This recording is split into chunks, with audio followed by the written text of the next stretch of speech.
Avec la 6e trompette, l'Apocalypse dévoile un jugement d'une intensité inédite. Une armée démoniaque frappe un tiers de l'humanité. Et ce passage nous rappelle que Dieu contrôle le temps et les événements, qu'il appelle à la repentance malgré l'endurcissement des cœurs et que seule la grâce de Christ sauve. Avec la 6e trompette, nous entrons dans l'un des jugements les plus terrifiants du livre de l'Apocalypse.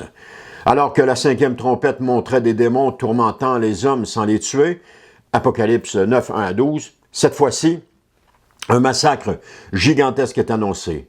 Un tiers de l'humanité est frappé par une armée démoniaque. Ce passage nous enseigne que Dieu libère des jugements progressifs pour pousser l'humanité à la repentance, qui, malgré des avertissements extrêmes, l'endurcissement persiste et que derrière cette armée se cache une réalité spirituelle invisible mais bien réelle.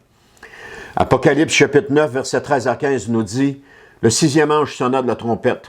J'entendis alors une voix sortant des 4 cornes de l'autel d'or qui se trouve devant Dieu. Elle disait au 6e ange qui tenait la trompette, « Libère les 4 anges qui sont enchaînés au bord du grand fleuve, l'Euphrate. » On délia donc les 4 anges tenus prêts pour cette heure, ce jour, ce mois et cette année, afin qu'ils exterminent le tiers de l'humanité.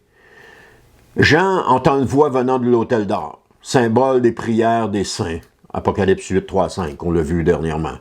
Les jugements sont donc aussi une réponse aux supplications des croyants qui demandent justice.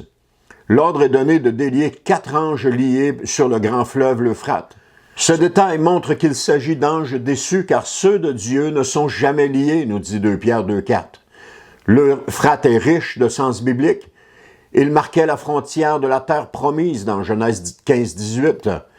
Ce fut le lieu de Babylone et la voie d'envahisseurs redoutables contre Israël. Il devient ici le point de départ d'un jugement destructeur. Ces anges sont relâchés pour l'heure, le jour, le mois et l'année, ce qui montre que Dieu contrôle le temps exact de leur action. Leur mission est terrible, tuer le tiers des hommes. Apocalypse 9, 16 à 17 nous dit « Ils étaient 200 millions de cavaliers combattants. C'était leur nombre tel que je l'entendis. Voici comment, dans ma vision, je vis les chevaux et leurs cavaliers. Ils portaient des cuirasses rouge feu, bleu turquoise et jaune soufre. Les têtes des chevaux rappelaient celles des lions et leurs gueules crachaient du feu, de la fumée et du soufre. » Donc Jean ici décrit une armée gigantesque de 200 millions de cavaliers. Un tel nombre dépasse de loin les réalités humaines et renvoie à une force spirituelle d'origine démoniaque. Les chevaux qu'ils voient ont des têtes de lion et de leur bouche sortent feu, fumée et soufre. Ces images expriment un pouvoir destructeur, implacable, rappelant les jugements de Sodome et Gomorrhe. On voit ça dans Genèse 19, 24. Nous ne sommes pas face à une armée terrestre, mais à une puissance infernale envoyée comme instrument de châtiment. Apocalypse 9, 18 à 19 nous dit « Par ces 3 fléaux qui sortaient de leur gueule, le feu, la fumée et le soufre, le tiers de l'humanité fut exterminé. Car le pouvoir des chevaux se trouvait dans leur gueule et dans leur queue. En effet, leur queue ressemblait à des serpents. Elles étaient pourvues de têtes qui leur servaient à nuire. » Donc un tiers de l'humanité est détruit par ces 3 fléaux.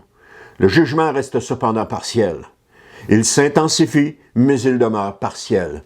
Et Dieu, encore une fois, laisse un temps pour la repentance.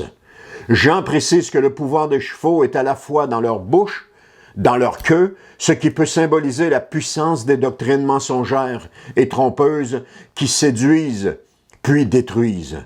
L'ennemi attaque souvent par la séduction avant de provoquer la ruine.